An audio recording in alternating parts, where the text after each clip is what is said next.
my laptop was not accepting the projector, so it's sometime. So as you see, the topic of my presentation is the role of Fulbright programs to empower teachers. As we have seen during the presentations here, we were talking about updating teachers and empowering them, but it's a kind of through attending conferences and presentations, etc. different ways. But you know, my presentation goes in the same thread, but in a different perspective. You know, how the experience of teachers who are abroad, you know, how do they empower themselves? How did this experience, you know, help them to learn a lot of things, maybe which they cannot learn while they are in their campus. Rationale behind choosing this presentation is that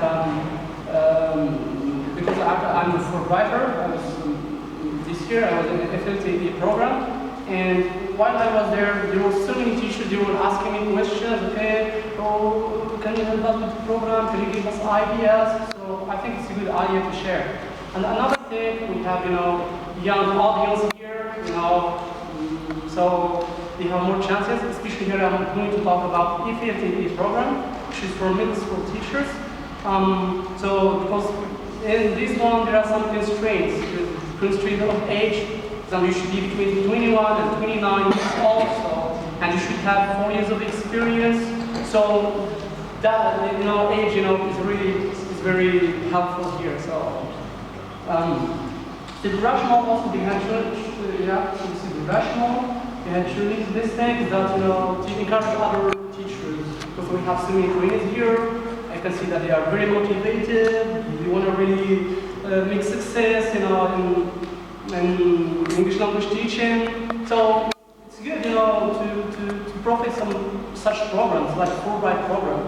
And I would show you, now how it is very beneficial. And for me, I'll talk about my personal experience, because I've experienced, you know. I'm not going about something I didn't witness.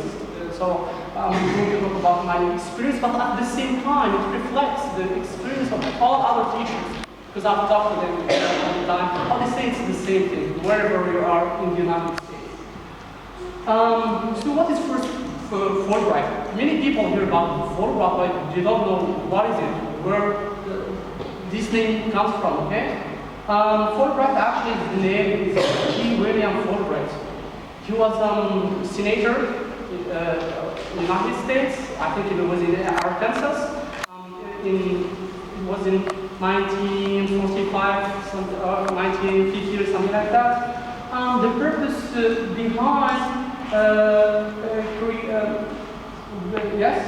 purpose behind creating such program is a kind of creating such a mutual understanding between the United States and other countries.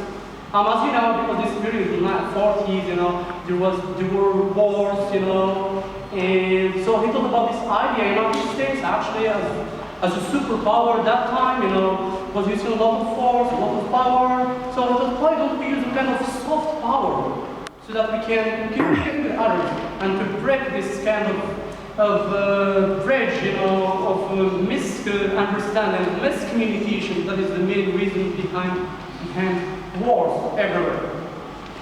Okay, for teachers in Morocco, there are actually so many programs, and whenever you talk to any teacher, they say, okay, no, I have no idea about those programs. So, for example, we have IB.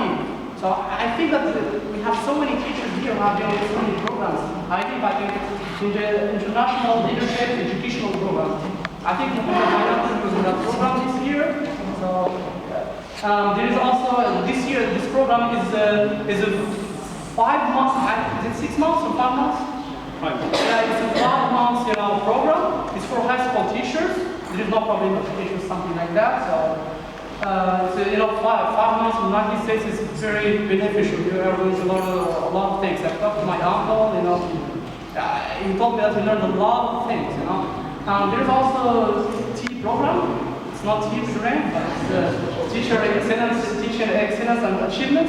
It's a 6 weeks program. And there are so many teachers, you know, who go every year there.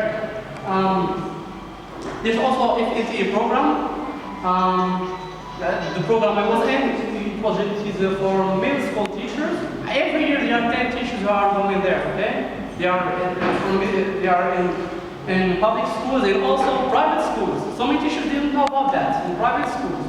You can have, there were so many teachers who are in private schools, and they work there. And also sometimes they become some students from American centers who are teaching there, sometimes they are there. So there are also Fulbright programs that it provides masters, it provides doctorates. No, Fulbright program, there are dozens of programs. It's not just for teachers. It's for scientists, for artists, for a lot of things.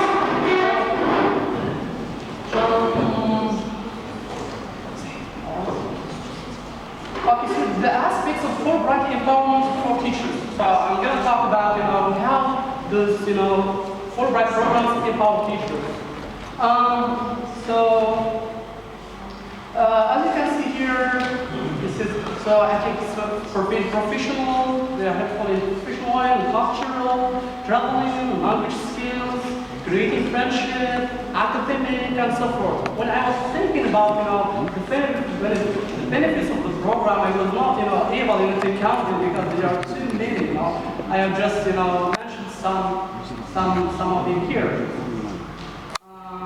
So I will talk first about professional development. For me, it was very helpful for my professional development. How? Because I was attending orientations and conferences during the whole year. There were so many orientations I learned from. For example, there was a pre-departure orientation for Fulbrighters. I think we have some Fulbrighters here, so I would like to congratulate some Fulbrighters. Because the president, Ryan Campus, he's there. So he's going to be United States, he's going to go in August. We have also Hussein, was my roommate in Samara too. So he's going to be, in the program too. So it's a good thing, So we have first the pre-departure orientation. For this pre-departure, it is for just Arab FLTAs. It is in Turkey, so it is in Istanbul, It was during summer, I think it's in summer. So what is good about that, it's not just about the United States, about other cultures all over the world. For example, I've never met, a Nigerian Catholic, I've never met the Tunisian, While I was there, I met, from people from North Africa and Middle East, Lebanon, Jordan, Oman, Saudi Arabia, we were talking. So I'm learning from a different perspective. So this is, this picture was taken, in Istanbul. So, and the orientation is about, departure to the United States. They make us aware of the culture. So the first time we go there are different cultures, so we have to know about them. And also while I was there, I was attending certain conferences. There was ACTFL, which is a very famous, organization in the United States. So I attended this conference. It was about for foreign languages. There were about 7,000 teachers in that conference. And during one day, you find, for example, 50 workshops and presentations. You make your program, where you are going to go. You select. So it's very, it was really very interesting. And also, there was mid-year conference. It was the best. After the first term, for all Fulbrighters, because for Fulbright, I can tell that it's about teaching foreign languages all over the world. In Fulbright program, they are teaching Russian language, Spanish. Think about any language you think about. Swahili language, Portuguese language. So there were about, I think, 30 languages, and from 50 countries all over the world. So after the first semester, we meet in Washington D.C. and we discuss our experiences. There are a lot of presentations, workshops, how was our experience in the United States. So this is a video which was made, this year, Fulbrighters of 2012. It will just give you an idea. In 219 institutions of higher learning in the U.S. Just a week before Christmas, the Fulbright FLTA program arranges an academic and cultural conference in Washington, D.C. for the FLTAs. In the 5-day conference, the FLTAs and share their experience of American life.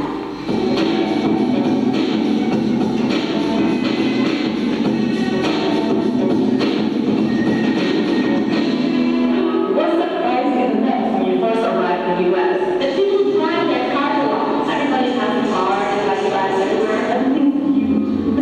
Since they talk about culture and cultural differences, this is actually a long video, so again,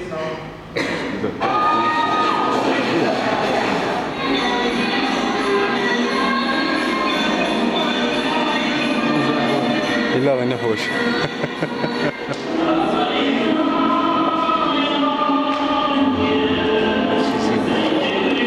Moroccans.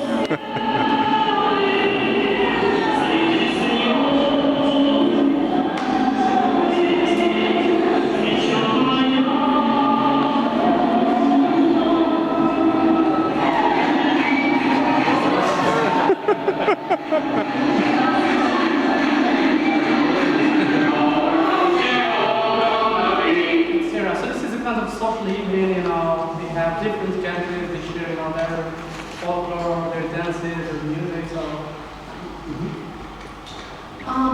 Also have this experience, you know, him teaching Arabic, you know, as a college. This is the second aspect through which I learned, you know. So I was teaching Arabic, you know, as a foreign language for American students during the whole 2 semesters. This is my class. I was teaching one class, you know, during the first semester. It was one class. The 1-1 means, you know, beginners. Were they good students? Were they good students? Some of them were good, some of them, you know, yeah, it depends, you know. It depends. Some of them good, some of them not that good. It depends, you know. So I was teaching them level 1. Then the second semester, I have the same students, you know, teaching them level 2. So it's not just the program. Sorry? The program, is it you who chooses the Syllabus, the curriculum. The syllabus, there was actually a textbook, but, you know, we didn't like it. It was made by, you know, an Egyptian, and it was used in a lot of dialects. So I was kind of making my own. The jeans, yeah. ripped jeans. So this is another class, because in our university there were 3 teachers, me and a Jordanian. He was also teaching, and also there was an American who is responsible for the program of teaching Arabic. It's an American.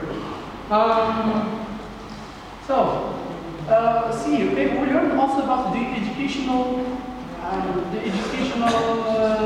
system and the use of the technology, like the blackboard.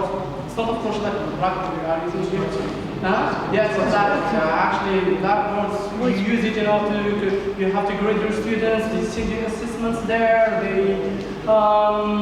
you do everything there, you know, so we have to use it actually.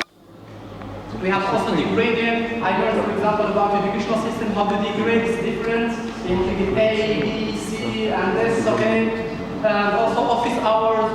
We don't have office hours, for example, here in our colleges, but there we have office hours, and also the exams.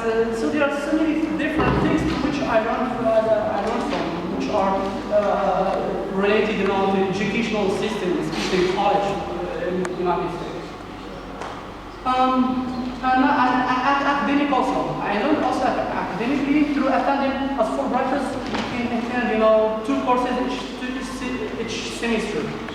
So we can choose, you know, the courses we want, you know. Attending 2 courses as students. We have credit or audit courses. So we choose 2 courses. So what is good about that, you know, you can choose your course. So we can choose, you know, for example, teaching English as a second language or as a foreign language. It depends, you know. For example, me, I was doing a course.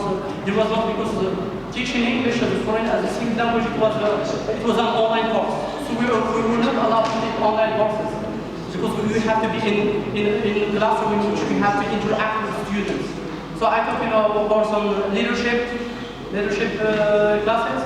As an audit, and also we are required to take 1 American studies course, be it history, be it about American culture, so we are required to do that.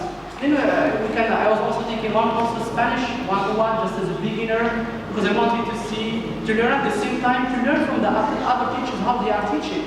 So I am learning in two different ways. Just from the perspective of students, at the same time the perspective of the teacher, to see what are the techniques he is using, materials, and so many things.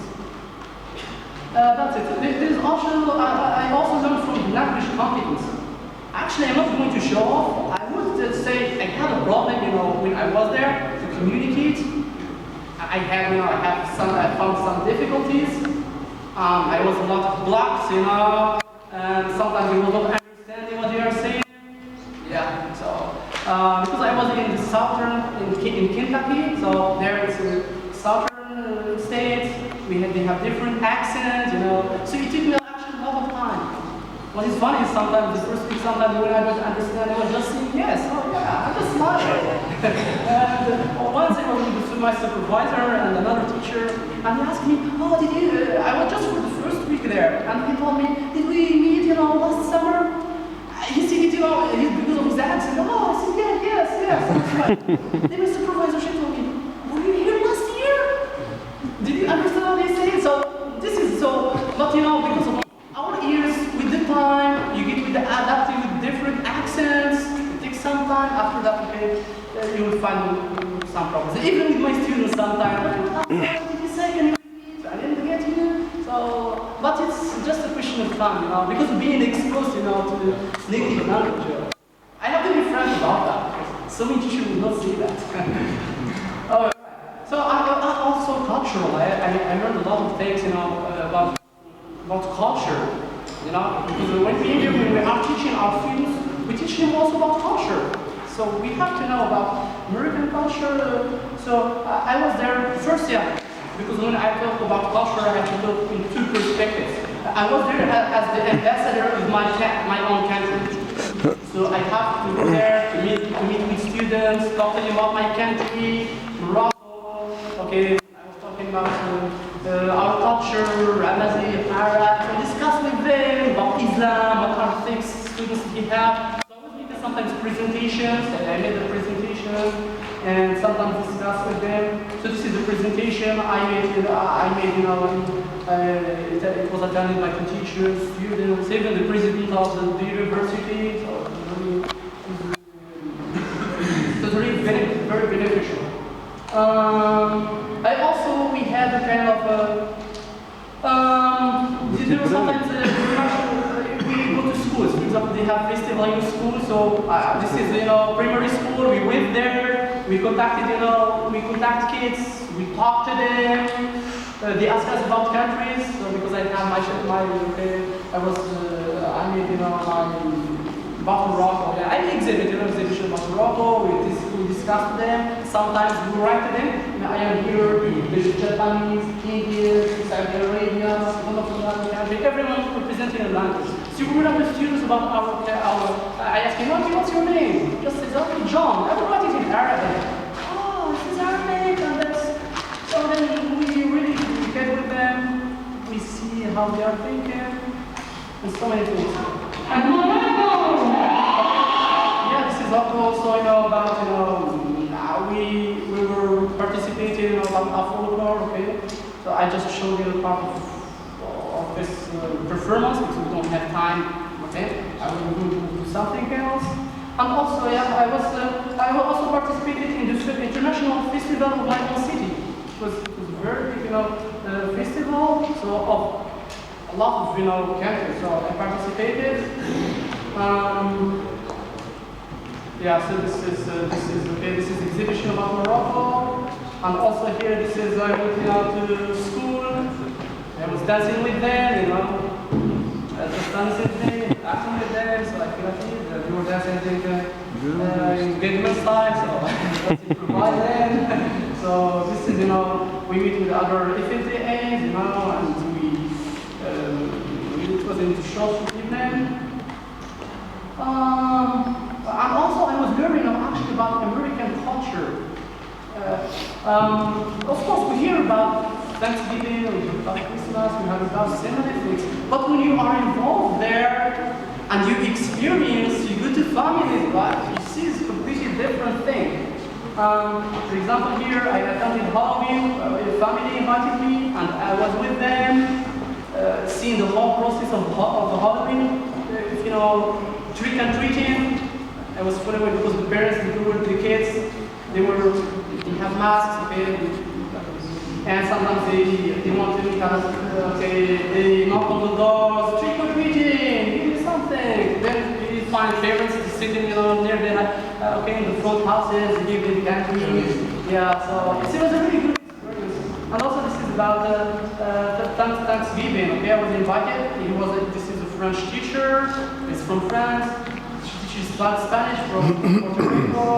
He was my roommate from Kenya. Is that juice on the table? Okay, so family invited me. Thanksgiving. Things are done. And also, we see so many things about American culture. For example, Black Friday, you go on the experience. For example, I was where people are in the line, and some of them wanted to get the line, and there was quarrel. I found, another aspect, American, culture, which is about materialism, people making queues, long queues, you have to wait for 5 hours, to buy certain things. So I witnessed that, because actually, I have a friend there. He's Moroccan. He was teaching Spanish in high school. So he comes during the weekend sometime. Oh, let's go somewhere. I just say yes, let's go. So I almost experience it. So sometimes he invites me to go to the malls. Let's go see something. He always gives me ideas. So I really learned a lot of things from him. I also learned about traveling in the United States, because once we are there are drinks. For example, in December there was 1 month. What are you going to do in the campus? There is nothing to do there.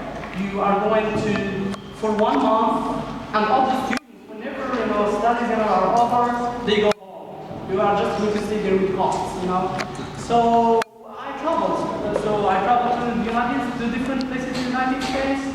Sometimes if it's because I cannot afford, because the money they give you actually is not enough, to save. They say that in the appointment, okay? You cannot save this. It's impossible actually. Because when you pick something, you want to travel. So I don't go to the hospital sometimes. I can visit other difficulty aids and stay with them, because we had a Facebook group. Please, I am coming to the city. Is someone who is really inviting me? I will say, oh yes, okay, you can come. There's a special group, no problem with that. So it's a good thing. For example, I visited my friend in Chicago, Yusuf he visited me too. And when we were in Washington DC, we went to New York for 1 week there. Then we went to Orlando. We tried to travel, and also I tried different means of transport. So there was something fun. The buses there are not, I'm just for the poor people there, okay? Because they usually don't have IDs, they cannot, and also for those who have dead vehicles, you cannot take the flights because they are going to show IDs. In the bus, you can just come and stuff. I was taking the bus once, I was just sitting there. I found that so many people are actually, in the situation, it was a bad bus, and I was sitting next to them. Hey, how are you going? So where did you come from? Just told me, I just got out of the prison. I was there for 10 months. And then we were talking. So it's really good. I like this idea of trying different means. I also tried the train and tried to fly. So I want to try different things. And also building friendship with people all over the world. Thanks to this Fulbright program, I have friends all over the world. For more than 50 countries, I think. We are connected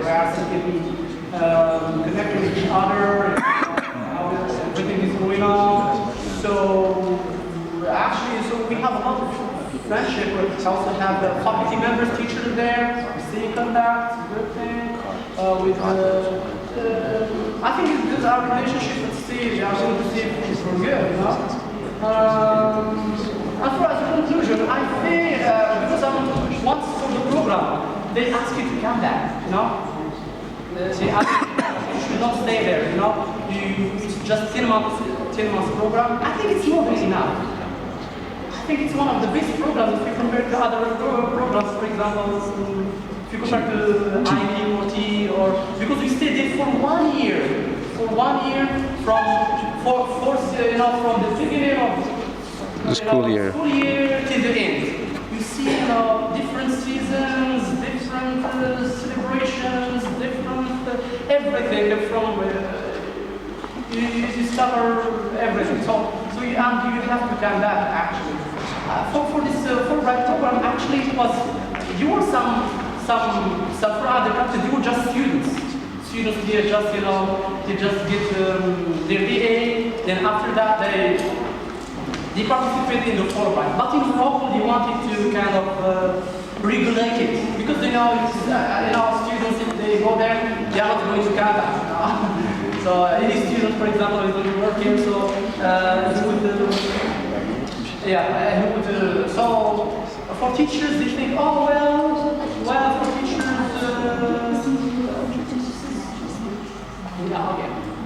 okay, that's it for. So I think it's a very good experience, and thank you for.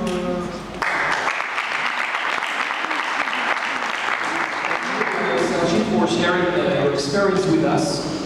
It was indeed very enlightening.